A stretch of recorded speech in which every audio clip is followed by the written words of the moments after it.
İsrail ordusu Qəzzanın böyük hissəsində qalacaq. İsrail Müdafiə Qüvvələri ABŞ prezidenti Donald Trump'ın sülh planı çərçivəsində Qəzzanın böyük hissəsində qalmağa davam edəcək.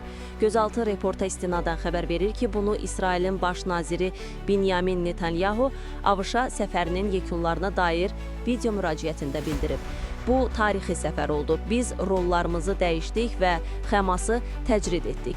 İndi bütün dünya, o cümlədən ərəb və müsəlman dünyası Həmasa təzyiq göstərərək Prezident Trumpla birlikdə irəli sürdüyümüz şərtləri, yəni bütün girovların azad edilməsi və həlak olanların meyitlərinin qaytarılmasını qəbul etməsini tələb edir.